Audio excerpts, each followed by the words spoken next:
Bonjour et bienvenue dans ce nouveau chapitre de culture générale et expression. Aujourd'hui, on va parler de dragons, de licornes, de griffons, bref, d'un bestiaire absolument incroyable, tout droit sorti du Moyen-Âge. Mais la vraie question, c'est pourquoi ? Pourquoi un tel imaginaire ? Allez, on plonge ensemble à la découverte du sens caché de toutes ces créatures fantastiques. Regardez-moi ça, un griffon. Tête d'aigle, corps de lion. Un mélange assez impressionnant, non ? Eh bien, il faut comprendre que pour les gens du Moyen-Âge, ce n'était pas juste un monstre pour faire peur. Non. Des créatures comme celle-ci, c'était des symboles hyper puissants. Elles faisaient vraiment partie de leur monde, de leur imaginaire au quotidien. Du coup, on en revient à notre question de départ. Pourquoi ? Pourquoi avoir inventé tous ces animaux étranges ? Était-ce simplement par ignorance de la zoologie ? Ou peut-être une façon d'exprimer leur peur de l'inconnu ? Ou alors, y avait-il une intention bien plus profonde derrière tout ça ? C'est ce qu'on va essayer de découvrir en explorant les secrets de ces manuscrits. Alors, pour commencer, il faut qu'on soit bien d'accord sur ce qu'est un bestiaire médiéval. C'est bien plus qu'un simple catalogue d'animaux, c'est une véritable vision symbolique du monde. Oui, alors attention, on oublie tout de suite nos encyclopédies modernes, ça n'a rien à voir. Un bestiaire au Moyen-Âge, c'est avant tout un livre de leçons de morale. Que l'animal existe vraiment ou pas, finalement peu l'importe. Ce qui compte, c'est ce qu'il représente. En fait, chaque créature est là pour nous enseigner quelque chose. Et c'est ça le point absolument crucial à retenir. Chaque animal, du lion bien réel à la licorne totalement imaginaire, est une métaphore. Une métaphore qui enseigne une leçon sur le vice, la vertu, la foi. Pour l'homme de l'époque, la nature c'était un peu comme un immense livre de symboles écrit par Dieu lui-même. Bon, maintenant qu'on a posé les bases, voyons concrètement comment l'animal peut devenir un miroir de l'homme. On va regarder quelques exemples tirés du corpus. Et on commence avec un exemple que tout le monde connaît, au moins de nom, le roman de renard. Là, sur l'enluminure, on voit le fameux goupil, renard face au loup, Isengrin. On pourrait croire à une simple fable, mais est-ce que c'est vraiment juste une histoire d'animaux ? Eh bien, pas du tout ! En réalité, c'est une critique, une véritable satire de la société de l'époque. Renard, le goupil, c'est le symbole de la ruse, de l'intelligence qui manipule. Face à lui, Isengrin le loup, c'est la force brute, un peu naïve.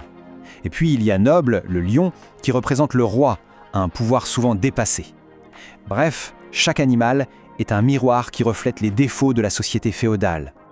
Et là, on touche à quelque chose de fondamental. Utiliser les animaux, c'était une façon incroyablement maligne de critiquer les hommes et surtout les puissants sans s'attaquer à eux directement. Ça permettait d'éviter la censure tout simplement. C'est une astuce géniale pour faire passer une critique sociale de manière plus acceptable. Pas bête, hein ? Allez, on passe à notre deuxième exemple qui nous vient de l'historien Michel Pastoureau. Il s'est intéressé à la figure de la panthère dans les bestiaires médiévaux. Alors, accrochez-vous. Selon les bestiaires, la panthère aurait une haleine si parfumée qu'elle attire tous les animaux, sauf un, le dragon. L'allégorie est assez claire. La panthère, c'est le Christ, qui par sa parole attire les fidèles, et le dragon, bien sûr, c'est le mal qui le fuit. Comme le dit Pastoureau, la réalité biologique de la panthère, on s'en fiche un peu.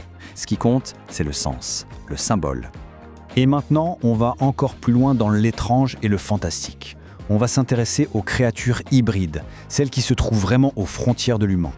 Alors, ces créatures, les griffons, les sirènes, qu'est-ce qu'elles nous racontent au fond ?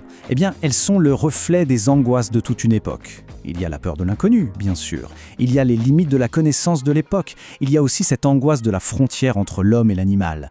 Et en même temps, une sorte de fascination pour le désordre, pour le monstrueux. Ok, tout ça c'est fascinant, mais concrètement, comment on peut s'en servir pour l'épreuve de culture générale et expression ? C'est évidemment la question importante. Eh bien, imaginons un sujet blanc, un sujet type. Par exemple, pourquoi l'homme a-t-il besoin d'inventer des animaux pour s'exprimer ? Vous voyez, c'est une question qui reprend pile poil tout ce qu'on vient de voir. Elle nous demande de réfléchir à la fonction même de l'imaginaire. Et là, petit rappel rapide, mais essentiel, sur ce qu'on attend de laisser en BTS. Le but, ce n'est pas de réciter un cours. Non ! L'objectif, c'est de construire une argumentation structurée et personnelle qui réponde vraiment à la question. C'est un exercice de réflexion, noté sur 10 points, ne l'oublions pas. Alors, pour un sujet comme celui-là, comment s'y prendre ? On peut imaginer un plan en 3 temps. D'abord, on parlerait de l'animal comme un langage symbolique. Ensuite, dans une deuxième partie, on analyserait l'animal comme un outil de critique sociale. Et enfin, pour aller plus loin, on pourrait s'interroger sur les limites de cette vision et sur ce qu'elle révèle finalement sur l'homme lui-même. Et pour réussir, il y a quelques réflexes clés à avoir. Premièrement, on analyse bien chaque mot du sujet pour ne pas faire de hors-sujet. Deuxièmement, on fait un plan clair au brouillon. Troisièmement, on s'appuie sur les documents fournis et sur ses connaissances.